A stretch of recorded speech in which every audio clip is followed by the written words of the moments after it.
Hey everybody, welcome back to Brainiac Baseball's 1980 Detroit Lions alternate history. This is our Monday morning quarterback video where we'll review yesterday's Week 10 game versus the Bears, and then we will look ahead to Week 11 versus the Dallas Cowboys.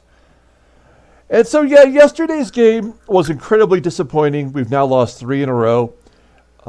And if you have already watched the game, you know that we kind of got screwed by the computer AI. We intercepted a pass in which was returned for a great gain where we should have been down to our opponents, within the 5-yard line from scoring.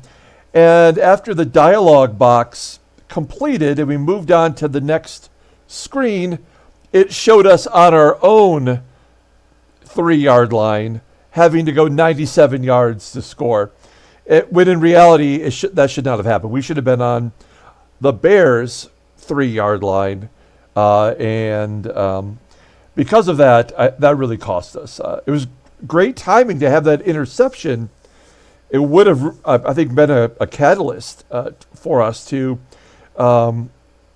take the game at least into overtime, but unfortunately it didn't work out that way. A glitch in the game cost us the victory, and because I felt like I played really well as the head coach. Of all the games we've played so far, it was maybe the one game where I felt like I really identified the weaknesses of the Bears' offense, and were able to capitalize to some degree on successfully calling a good offensive game. I mean, we almost put up 400 yards in total offense, but it just wasn't meant to be, and a real bummer to our contest participants. Let's take a look at that real quick before we take a look at the stats from yesterday's game. So for the second week in a row, we did not have anyone win. So I have this as a win-loss record, but we're really just looking at the win column here.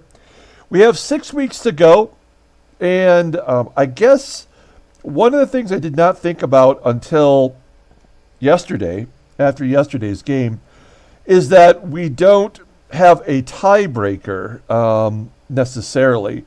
So I guess if there are identical wins between our 3 contestants, then I will find a secondary prize of equal value and try to fairly not raffle it off, but like spin the wheel of fun or something so that each person will get a really great prize. So ultimately, I would like to just give away the autographed Billy Sims jersey, which is pretty damn sweet in and of itself. Maybe I can find a secondary one to offer if we need to.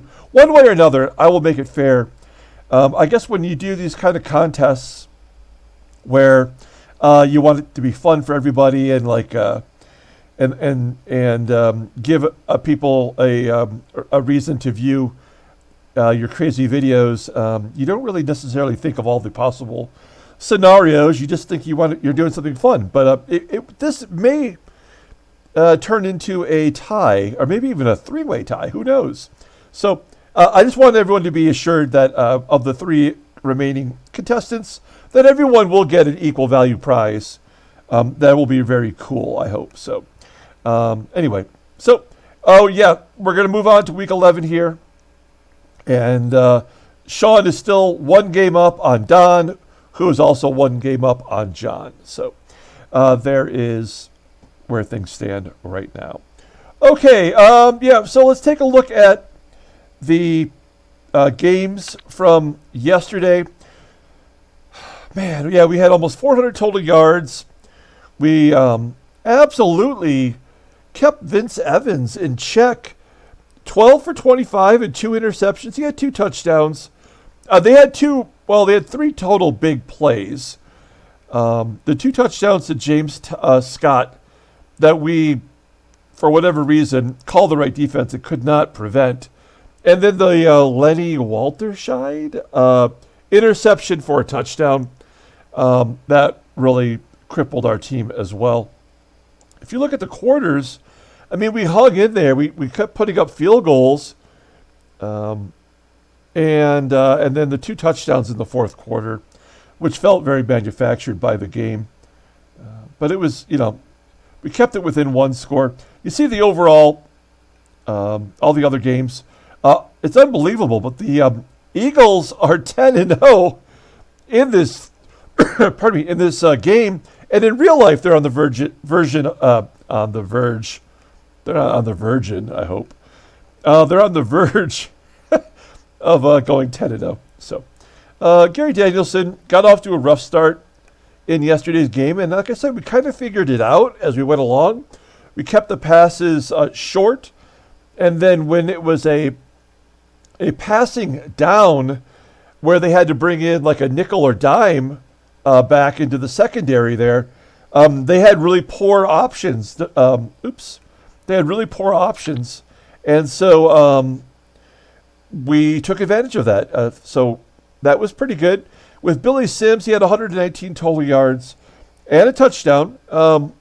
And we figured that we could not run up the middle on their defensive line. So we ran around the corners, and we could never really break anything big, but it was enough to control some of the game when we needed to. You see Rick Kane had 17 yards, big whoop. David Hill had 1 big catch. It was a 10-yard gain that was a kind of a turning point for us offensively, I think. Freddie Scott, of course, we can always count on him. He leads all of the NFL in receptions and yards. Leonard Thompson had the touchdown. It was a big play. Good call on my part. Mike Freedy stepped up, had 3 receptions. And then you see our defense here. Ray Oldham, probably our player of the game. 2 interceptions. He had 4 tackles. He was big time. And Eddie Murray, 3 for 3 with field goals. So that was important too. I mean, I felt like I don't know what else we could have done other than get that one game glitch to go our way. So let's take a look at our team statistically, and then we'll take a look at the Cowboys, which is going to be a really tough game. Okay, here we go. Let's take a look at Gary Danielson. He's in the top 10 in quarterbacks for passing yards. 13 touchdowns, 15 interceptions, not great. Billy Sims, also top 10 in rushing yards, but his average is now under 4 yards per carry. That is not particularly great. I noticed it says his 40-yard dash is 5.2 seconds. That is horrible. Like, what is, even Gary Danielson's is 4.6, and there's no way that's true. So that's another problem with the game, is Billy Sims doesn't look right. Dexter Bussey was almost useless in yesterday's game. He had 3 carries as he's approaching 200 yards rushing. David Hill, 20 receptions, 144 yards. Look at Freddie Scott, 74 catches, 1,326 yards with 6 games to go. Leonard Thompson, 31 receptions. Okay, what do we do here? Rod Walters absolutely was horrific. He got into the game as a starter for the first time this year because his number was the same as Chris Diederich, who was also causing us a lot of penalties. So we said we would bench Diederich for Rod Walters, and they had 3 penalties for 25 yards, including a 15-yard unnecessary roughness penalty as an offensive player. How do you do that? I don't know. But he's back on the bench. I would cut his ass, but we only have 2 guards, and the only other one is this Burton Lawless guy who has only played 1 game all year. So he's going to have to... we're going to have to hang on to Rod Walters in case of an emergency, but he killed us, absolutely crushed us. There's Mike Freedy, 19 receptions, pretty pretty good for a third receiver. The good news is we get Keith Dorney back after the Cowboys game, and Wally Pesuit will be back as well. Amos Fowler will get another start at center. Let's take a look at the special teams. Why not? Special players on special teams. Eddie Murray having a good rookie year. Improved his percentage from 30 to 39 just with yesterday's game alone. 78% field goal percentage, which is good for this era. Tom Skladany kind of letting us down. He does have a 46.1 average, but I feel like he never really comes through when we need him. And let's look at the defense here. The good news is we do get Prentice McRae back, but at what cost? Like, do we set Oldham or do we set Jimmy Allen? Well, I'm going to set Jimmy Allen because I just like Ray Oldham better. He does have four interceptions now. And having Prentice McRae back, a slightly better rating. Everybody else is the status quo. I mean, Dave Simmons has not been horrible as our third linebacker, but clearly not in the same class as Charlie Weaver, which is out for the year. And Dave Purifoy is out for 6 more games. So it's going to be a while. This is what we have to work with here. We're not getting anybody back anytime soon. So, okay, let's take a look at the Dallas Cowboys. How about them Cowboys? This is a great team, obviously. You don't need me to tell you that. They're 6-4. They're in the playoff hunt. This game takes place on Thanksgiving in Sim World here. But we will play the game on Sunday, not on Thursday. Okay. Let's take a look at their offense. Danny White is their quarterback. Now, when I was a kid, way back in this era, the Cowboys were my second favorite team. I would never admit that now to anyone but you guys. But I did have like Dallas Cowboy bed sheets as a kid. I also, I had Lions stuff too, obviously. But I did have Dallas Cowboy stuff at home. So I am a fan of the Cowboys of this era. I love Danny White because he could punt as well as be a quarterback. I mean, that seemed impossible to me as a kid. He went to Arizona State, but he cannot punt in this game. You can't have a player, I guess, play 2 positions. Now, maybe the new version does. I don't know. But Danny White lighting it up, 2,728 yards, 24 touchdowns, 12 interceptions, probably going to kill us in this next week's game. The great Tony Dorsett, big Tony Dorsett fan, almost at 1,000 yards, just like Billy Sims. 31 receptions, pretty solid. I mean, pretty solid. He's a Hall of Famer for crying out loud. James Jones, fullback. Love James Jones. Not doing a whole lot in this game. Billy Joe Dupree, tight end. Great tight end. There's Billy Joe with the LeBron James headband. Looking cool. And then maybe 2 of my favorite wide receivers of this period, Tony Hill and Drew Pearson. Tony Hill, what a badass he was. And Drew Pearson now finally in the Hall of Fame. Well deserved. Kind of underrated. You got to remember that wide receivers in this era, they didn't catch 110 balls. They might have caught 60 or 70. It was all about running, right? It's like the game has changed so much. So in this period, these guys were elite level. Even Tony Hill maybe deserves some Hall of Fame recognition someday. Here you go, looking at their offensive line. Only one is above league average. That is Tom Rafferty. Everybody else is not great, especially this Andy Frederick guy. And he's in there because of Jim Cooper being injured. So that is an advantage to us, being able to stop the run perhaps.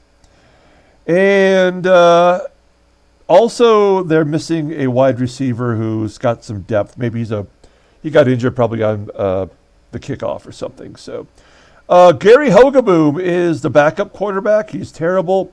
Robert Newhouse was awesome back in the day. Very consistent player. He was their starting running back until Tony Dorsett came along and swiped the job from him. But a really great running back. Ron Springs, he had his moment as well. Timmy Newsome. God, they are, all of these running backs could start. That's amazing. Tim Newsome. There he is in a McDonald's card. That's, he was good too. All right. Then they had the backups here, Jay Saldy. Butch Johnson. I love Butch Johnson. How does he only have 11 catches? He was a solid receiver of this period. And I don't really recognize any of these other names, I guess. Okay, let's take a look at their special teams for special guys. Raphael Septian, he actually has a road down here named after him. Oh, no, that was when I lived in El Paso. In El Paso, he has a road named after him. Wearing his headband around his neck. That's weird. But this is a pretty damn good kicker for his time. Played for Louisiana Lafayette. I wonder where he was born. I'm guessing it must be in El Paso or somewhere around there. Okay, so, and then they don't have a punter, like a real punter. This is like a game manufactured punter, a guy named Basil Einick. I don't know. So he is the punter because they don't have any other options. And because, obviously Danny White can't punt in this game. And he's not good, as he should not be. Okay. Let's take a look at the defense. This is a great defense here. They got Ed Too Tall Jones, John Dutton. Preston Pearson. No. Preston Pearson was a running back. Yeah, it's right there. What? I don't know. I'll leave that up to Don T. Don T knows these things. He'll tell me what that's all about. Charlie Waters. I love Charlie Waters because his name was Charlie, right? That's one of the reasons. But Charlie Waters, I think he might be in the Hall of Fame. He's definitely in the Ring of Honor. I know that. I can't remember exactly. Dennis Thurman, great cornerback. I believe he did lead in interceptions once in the AFC. Harvey Martin, how is this guy not a starter? Harvey Martin, for crying out loud. Randy White, come on. How are these guys not starting? Randy White coming off a Pro Bowl year. Bob Bruning, this guy was great as well. I don't recognize anybody in the secondary here that's on the bench. But, Ed Too Tall Jones, he's got 5 sacks. D.D. Lewis has 4.5. Larry Bethea has 3. Preston Pearson, who is not a quarterback. It's got 3 interceptions. I don't know. But they don't have any injuries on defense. And so look at this. Everybody is above league average except for Too Tall Jones, who is actually crushing it. And maybe that's because he's a little bit older. He's not even 30 years old, for crying out loud. So, all right. Well, that's pretty awesome. It's going to be hard to score on them. Let's take a look at the let's take a look at the point spread here. Dallas is giving us 1.5 points, and the over-under is 38. Can we stay within 1.5? I guess we have to. If the game thinks that, it's probably going to be close. If we can't beat the Bears, I don't know how we're going to beat the Cowboys. So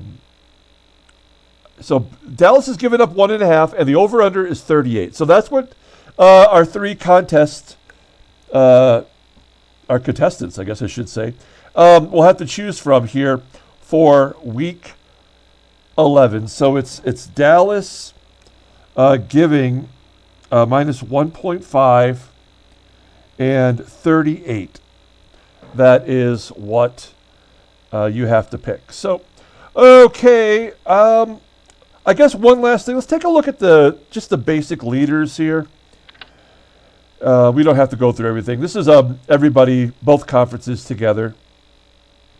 Doug Williams, quarterback rating 111.1. Kind of impressive there. Ron Jaworski of the undefeated Philadelphia Eagles, 107.7. Terry Bradshaw right there. Kenny Anderson. I mean, this is a who's who of quarterbacks of this era. I mean, Vince Evans I would not put in the same class, but all these other guys are great. Barkowski, Jim Hart, played forever. Rushing yards, Wilbert Montgomery, 1,220 yards? That's amazing. That's how Philadelphia is winning, with that combination of Jaws and Montgomery. Lydell Mitchell of the Rams, over 1,000. Wayne Wilson of the Saints. There's Tony Dorsett. He's 5th overall. And Billy Sims is 7th. Receiving yards, yeah. Freddie Scott, I mean, he's our go-to guy. We feed him in every big moment. And he seems kind of unstoppable. There's Steve Largent, Mel Gray Sr., John Stallworth. Anybody in the Eagles? No, I guess not. And receiving yards. And sacks, if you want to know. Rulon Jones of Denver has 8.5. I think he's a rookie, no? Yeah, he's a rookie and crushing it. So that's just a quick look at the leaders. We could pull up other stats, but I think that's good enough. Kind of let you know who's who for this season. Here's the current standings, if you need to know. Philadelphia 10-0. Dallas in second in the division. We have, actually, if you look at the draft, we have the 3rd pick right now as of the 1981 draft. And, I could see us, like the regular Lions right now, winning a couple games and ruining that draft pick, or possibly losing every other game and finishing with the number 1 overall pick. If we did have I don't know who does it say college draft? Yeah, it doesn't tell us who's available next year. I'm curious. But, I would love to be able to draft a quarterback and not use Danielson. But we really need a lot of different position players. The only thing we don't need is running backs. Otherwise, we could use just about everything. So, okay, folks, that is going to do it. The 3 contestants, get your point spread and over-under in as soon as you can. And that's going to do it. So we're going to come back on Sunday and play our Thanksgiving game against the Cowboys. Until then, everyone, have a great day.